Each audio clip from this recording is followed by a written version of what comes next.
Assalamu alaikum students. Hopefully you will be fine, feeling well.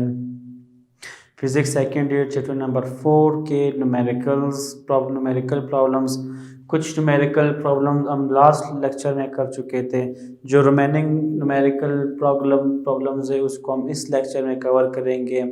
जो topics हमने cover किए हैं उससे related सारे numericals है. तो अगर numerical topics आपको समझ आए हैं तो आपको न्यूमेरिकल्स बिल्कुल इजीली आपको समझ आ जाएंगे. तो न्यूमेरिकल्स देखते हैं. रिमेनिंग पास है कि an inductor of inductance 0.5 Henry. एक इंडक्टर है जिसका इंडक्टेंस है 0.5 Henry. It carries a current of 6 ampere. Calculate the energy stored in the magnetic field. Energy stored हमने मालूम करना है. अब इस एनर्जी स्टोर्ड को हम इस फॉर्म में भी लिख सकते हैं. इस एनर्जी स्टोर्ड को हम चेंज इन ड्यू से भी लिख सकते हैं जो हमने टॉपिक में किया था. तो सिंपल एक इंडक्टर है. इस इंडक्टर में जो करंट जा रहा है वो कितना करंट है 6 एम्पियर का है.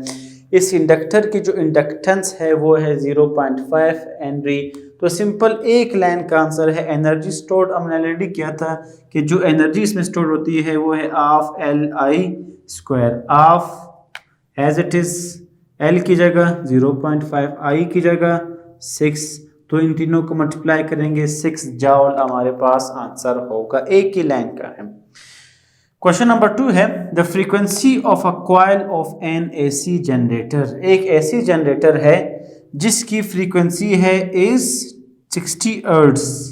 60 हर्ट्ज इसकी फ्रीक्वेंसी है.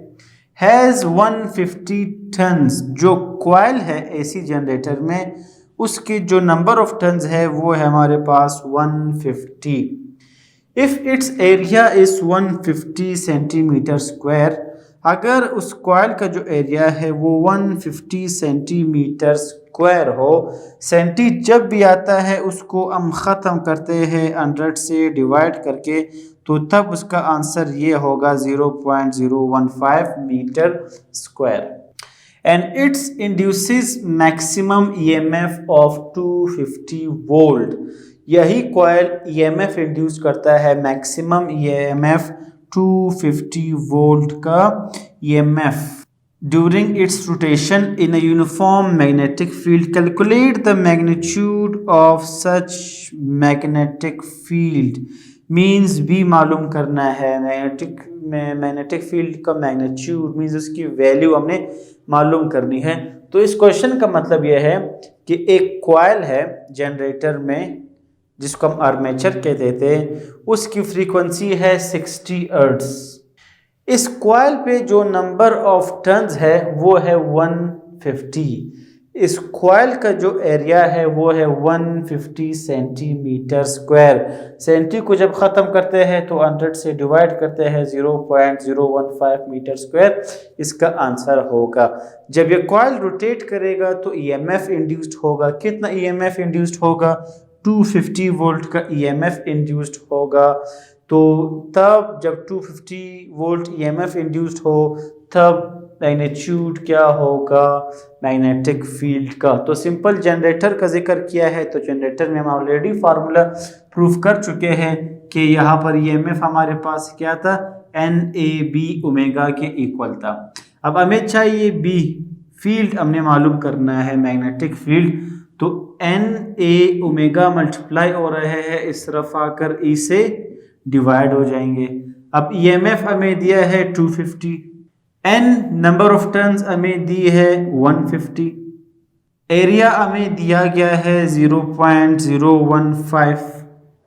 ओमेगा नहीं है हमारे पास. ओमेगा को मालूम करना होगा. तो ओमेगा हम पढ़ चुके हैं. ओमेगा 2 पाई F के इक्वल है 2 पाई मीन्स 3.14. फ्रीक्वेंसी हमें दी गई है 60 हर्ट्ज. इन तीनों को जब हम मल्टीप्लाई करेंगे 377 रेडियन पर सेकेंड. इसका क्या होगा आंसर. रेडियन पर सेकेंड इनका यूनिट है. जैसे हम लिखते हैं मीटर पर सेकेंड. सिंपल वेलोसिटी हमारे पास है. तो जब इसको हम एंगुलर में लिखेंगे तो फिर वो रेडियन पर सेकेंड हो. मीटर को फिर हम रेडियन पर सेकेंड लिखते हैं. तो ओमेगा हमारे पास 377. तो अब इस ओमेगा की जगह हम पुट करते हैं फिर 377, इनको जब आपस में मल्टीप्लाई करके डिवाइड करेंगे तो 0.3 टेस्ला हमारे पास फील्ड होगा। नेक्स्ट न्यूमेरिकल है a step down ideal transformer. एक ट्रांसफार्मर है जो स्टेप डाउन ट्रांसफार्मर है। स्टेप डाउन वो ट्रांसफार्मर था जो वोल्टेज आपको कम करके देता है, आउटपुट पे जो वोल्टेज सेकेंडरी वोल्टेज जो होगा वो आपको कम करके देगा, वो स्टेप डाउन ट्रांसफार्मर है। यहाँ पर इसने कहा है कि ये आइडियल ट्रांसफार्मर है। आइडियल ट्रांसफार्मर हम पढ़ चुके हैं, ये वो ट्रांसफार्मर था जिसमें कोई भी लॉस ना हो, सारे लॉसेस ज़ीरो हो। ये आपके पास क्या है, ये आइडियल ट्रांसफार्मर है। तो अगर कोई आइडियल ट्रांसफार्मर हो और वो हो स्टेप डाउन ट्रांसफार्मर, मींस जिसमें सेकेंडरी वोल्टेज हमने कम कराना हो, ये हम ऑलरेडी डिटेल से पढ़ चुके हैं, आप लेक्चर में देख सकते हैं कि एक स्टेप डाउन ट्रांसफार्मर है, आइडियल ट्रांसफार्मर है that operates on a 2.5 kilovolt line.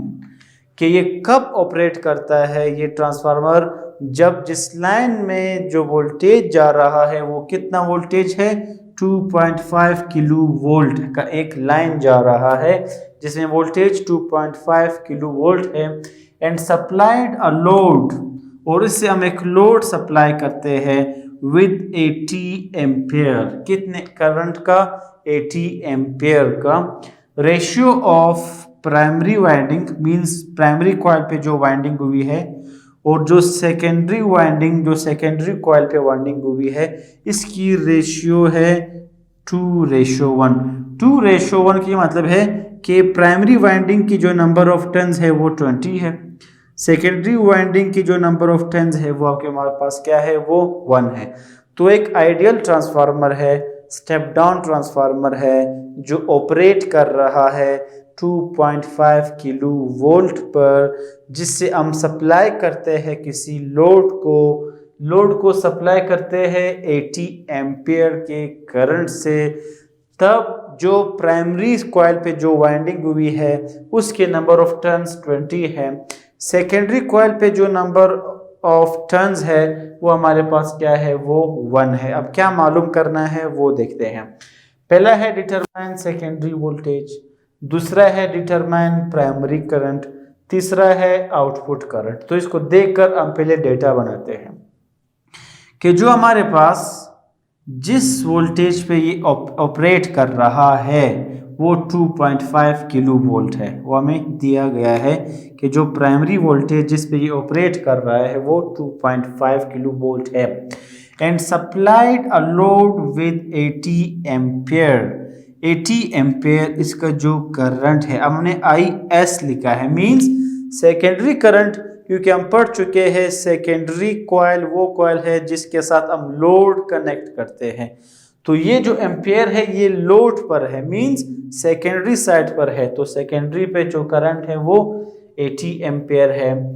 The ratio of primary winding to secondary winding means जो नंबर ऑफ टर्न्स है प्राइमरी में NP वो 20 होगा। NP हमारे पास क्या है, वो 20 है। ये रेशो में हमने लिखा है। जो 1 है नंबर ऑफ टर्न्स वो सेकेंडरी के लिए है, वो 1 है हमारे पास। अब मालूम क्या करना है, सबसे पहले सेकेंडरी वोल्टेज हमने मालूम करना है। दूसरा है प्राइमरी करंट हमने मालूम करना है। तीसरा है आउटपुट पावर हमने मालूम करना है। तो सबसे पहले हम मालूम करते हैं सेकेंडरी वोल्टेज। इसके लिए हमने बहुत ही बेसिक फार्मूला ऑलरेडी हमने प्रूफ कर लिया था ट्रांसफार्मर के टॉपिक में कि VP/VS NP/NS। और मैंने ये भी कहा था कि जब न्यूमेरिकल हम करेंगे तो यही फार्मूला यूज होगा। 3 टर्म्स दिए होंगे, एक अननोन होगा। अब यहाँ पर हमने सेकेंडरी वोल्टेज मालूम करना है, ये अननोन है। तो जो चीज़ मालूम करना होता है उसको हमेशा हम एक साइड पे रखते हैं। VS हमें चाहिए, VS NS डिवाइड हो रहा है, इस तरफ आकर VP के साथ मल्टीप्लाई होगा। NP मल्टीप्लाई हो रहा है इक्वल से, जब ये इस तरफ आएगा तो ये डिवाइड हो जाएगा। रह जाएगा वीपी। वीपी जब यहाँ पर आएगा तो बिल्कुल अकेला रह जाएगा, क्योंकि एनएस वहाँ गए, एनपी यहाँ गए, वीएस यहाँ है तो सिंगल रह गया, क्योंकि हमने मालूम ही करना है वीएस को। अब यहाँ पर सिंपल वैल्यूज पुट करने हैं। Primary voltage 2.5 kilo volt, number of turns in secondary 1, number of turns in primary 20। तो सिंपल दोनों इस कोड से डिवाइड करना है, 0.13 किलो वोल्ट हमारे पास सेकेंडरी वोल्टेज होगा। इसके बाद है हमारे पास दूसरा पार्ट, प्राइमरी करंट मालूम करना है। प्राइमरी करंट क्या है हमारे पास?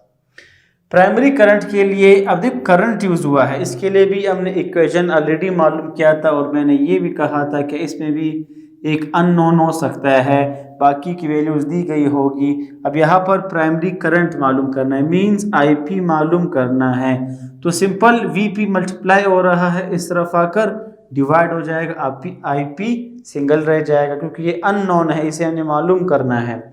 अब वीएस सेकेंडरी वोल्टेज हम मालूम कर चुके हैं 0.13। सेकेंडरी करंट हमें दिया गया है 80 एम्पेयर, तो उसकी जगह हम 80 पुट करते हैं। प्राइमरी वोल्टेज 2.5, तो उसकी जगह हम 2.5 पुट करते हैं। इनको जब डिवाइड करेंगे 4.16 एम्पेयर आंसर होगा। तो प्राइमरी करंट हमारे पास है 4.16 एम्पेयर। लास्ट पार्ट है आउटपुट पावर मालूम करना है। हमने यही फार्मूला लिखा था, हमने ये कहा था कि जो इनपुट पावर है P in means primary side, वो ये पार्ट था। फिर हमने ये कहा था कि आइडियल के केस में ये दोनों इक्वल होते हैं, तो जो पी आउट है, आउट मींस सेकेंडरी साइड, तो वो हमारे पास ये था। तो हमने आउट मालूम करना, आउटपुट पावर मालूम करना, तो वो VSIS है, VSIS, VS 0.13, IS 80, तो इसकी जगह हम 80 पुट करते हैं। इन दोनों को मल्टीप्लाई करेंगे तो 10 किलो आंसर होगा। पावर को वाट में लिखते हैं, इसीलिए इसको हम किलो वाट में लिखते हैं। वोल्टेज किलो में है तो हम किलो लिखेंगे, पावर की यूनिट वाट है तो हम वाट लिखेंगे। 10 किलो वाट हमारे पास आंसर होगा। लास्ट क्वेश्चन है वेरी इजी क्वेश्चन, कि एक ट्रांसफार्मर है, step down transformer. Step down transformer means जो प्राइमरी में वोल्टेज है सेकेंडरी में वोल्टेज को वो कम कर देगा। Step down transformer is used on 1 kilo volt line. ये यूज होता है एक लाइन पर जो 1 किलो वोल्ट का है, टू डिलीवर 220 वोल्ट, कि जो 220 वोल्ट को डिलीवर कर रहा है। मींस प्राइमरी साइड पर अगर हम देखें प्राइमरी वोल्टेज वो 1 किलो वोल्ट है हमारे पास, प्राइमरी पर जो डिलीवर कर रहा है वो 220 वोल्ट है। तो 1 किलो मींस 1000 वोल्ट को 220 में कन्वर्ट करना, यही तो स्टेप डाउन ट्रांसफार्मर का काम है, हायर वोल्टेज को लोअर में कन्वर्ट करना। तो 1 किलो वोल्ट लाइन हमारे पास प्राइमरी वोल्टेज है, इसको हम डेटा के साथ लिखते हैं। ये डिलीवर कर रहा है 220 volt, 1 kilo means 1000, 220 volt means secondary side पे जो वोल्टेज आपको मिलेगा वो आपके पास क्या होगा, वो 220 वोल्ट होगा। How many turns are on primary winding? Primary winding पर कितने नंबर ऑफ टर्न्स होंगे? Primary means P, number of turns means N, तो NP हमने मालूम करना है। प्राइमरी साइड पे कितने नंबर ऑफ टर्न्स होंगे?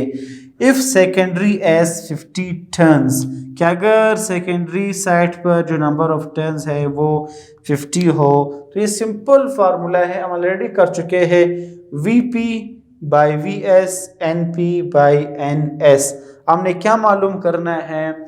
हमने मालूम करना है सेकेंडरी पे जो नंबर ऑफ टर्न्स है, हमने ये मालूम करना है सेकेंडरी पे जो प्राइमरी पे जो नंबर ऑफ टर्न्स है वो मालूम करना है। How many turns are on primary winding? Primary winding पे कितने नंबर ऑफ टर्न्स होंगे, हमने मालूम करना है प्राइमरी वाइंडिंग। तो प्राइमरी वाइंडिंग मालूम करना आसान है, NS डिवाइड हो रहा है, यहाँ पर आकर इसे मल्टीप्लाई हो जाएगा। VP मीन्स प्राइमरी पे वोल्टेज 1 किलो मीन्स 1000 वोल्ट, यह हमें दिया गया है। NS मीन्स सेकेंडरी पे नंबर ऑफ टर्न्स वो हमें दिया है 50 डिवाइडेड बाय VS सेकेंडरी पे जो वोल्टेज है 220 वो भी हमें दिया है। तो इन दोनों को मल्टीप्लाई करके इसे जब डिवाइड करेंगे 227 आंसर होगा। हम नंबर ऑफ टर्न्स मालूम कर रहे हैं तो इसको इसी में लिखेंगे 227 टर्न्स। तो ये थे हमारे पास चैप्टर नंबर 4 के न्यूमेरिकल्स।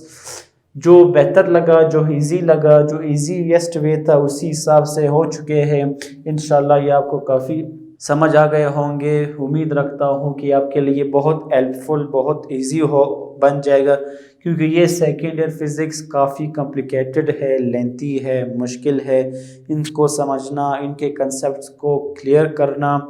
तो इस जो मेथड मुझे लगा, जो जितना इजी मेथड है, जितने इजीएस्ट फॉर्म है, चाहे वो टॉपिक्स हो, बाय डायग्राम हो, बाय इक्वेशंस हो, फिर जो न्यूमेरिकल्स मेथड हो, तो उम्मीद यही है कि आपको काफ़ी समझ आ गया होगा।